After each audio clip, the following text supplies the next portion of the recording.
राम गौरे नाम के एक कवि आ चुके हैं, वो यहाँ पर अपनी रचना प्रस्तुत करना चाहते हैं। वे आए कृपया मंच पर और अपनी रचना प्रस्तुत करें।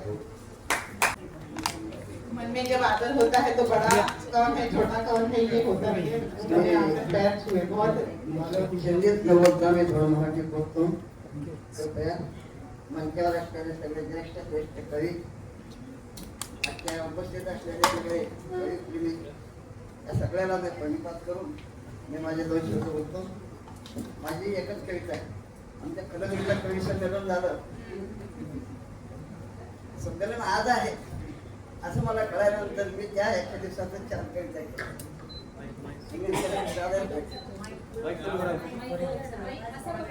मी ते लिहिल्या होत्या। त्या कविता अशा होत्या, अपाट करीन म्हणलं होतं मिळकत, ऊस लावून अपाट करीन होईल म्हणलं होतं मिळकत, पण अपाट झाली पाचकर। कवितेचं नाव आहे जय जवान जय किसान। आजची माझी मराठी एकच कविता। वेळ नाही माझ्यासारख्या छोट्या माणसाला इथे वेळ दिली मी धन्य समजतो। आप माइक सीधा पकड़िए, माइक सारा ठेवा, पहले खोल ले।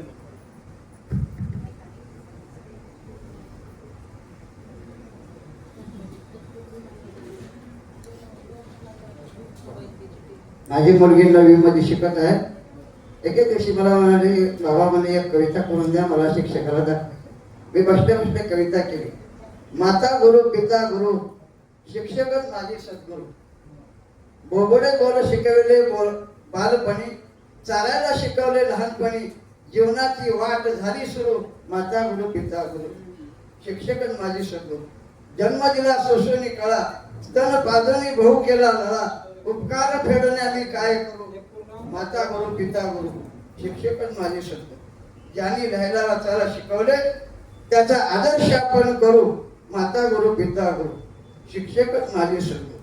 ज्ञानोबा तुकयाची संत वाणी, संस्कार संपन्न अमृतवाणी, हेच आपल्या जीवनाचे जगद्गुरु, माता गुरु पिता गुरु शिक्षकच माझे सद्गुरु।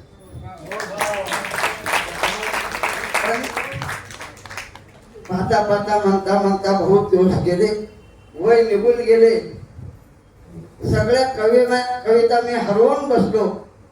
लोक म्हणू लागले, हे कवी असले कसे? अशीच झाली पाचगत। पण असा एक प्रसंग आला, अंगात थोडं ऊर्जा येते आणि थोडस बोलावं वाटतं। मला चान्स दिला, मी सगळ्याची धन्यवाद मानतो। आप जनकवी हैं, जनकवी हैं। आणि एक दोन शब्द असे बोलावं वाटतं मला। सबसे बड़ा लोग कविता तयार करीत असताना हे अंतःकरणातून तयार होते। त्याचं एक मध्ये असणारं यकृत किंवा पित्ताशयासारखं असणारं काही असणारं ही नाही जागा, एक मनातून तयार होणारी कविता। पण कविता करत असताना एकदमच असणारं शब्दाची आदळापट न करता, शब्दाची आदळापट न करता, शिक्षकाची आपले शब्दाची गर्दी न करता, शब्दाला वाटू नये की मला काय आवडतो हे म्हणून असणारं या कवीवरलं, कवितेवरलं, शब्दावरलं समाजावर जेणेकरून परिणाम होईल अशा प्रकारचा भाव अंतःकरणाचा प्रगट करीत असताना एक मन भरून असणारं कुठेतरी याचा असणारा एक आदर्श व्हावा अशाच कवितेचं असणाऱ्या या ठिकाणी शब्दाची रेलचेल असावी असं माझं मत आहे। धन्यवाद। तुम्ही मंचावर आलात आणि आपली ही रचना सादर केलात, आम्ही खूप धन्य झालेलो आहोत। खरं तर त्यांनी कवितेची एक आता नवीन व्याख्या तयार केली। अंतःकरणात एक वेगळं रसायन असावं तेव्हा ती कविता तयार होते। भलेही त्यांनी सगळं आयुष्य त्यांनी खर्च केलेला आहे कुटुंबासाठी आणि आता कुठेतरी त्यांना थोडीशी विश्रांती मिळत आहे, त्यांना लगेचच कविता सुचतात, की ते शीघ्र कवी आहेत। त्यांना जर वाव मिळाला असता तर किती सुंदर कविता त्यांनी लिहिल्या असत्या। मला असं वाटतं की असे लोक जीवनात असणं खूप आवश्यक असतं।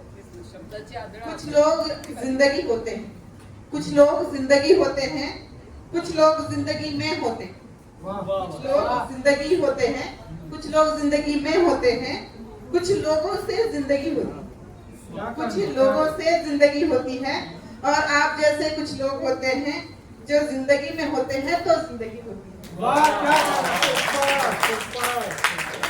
मुझे लगता है कि नयन जी भी ऐसा ही भाव रखती है।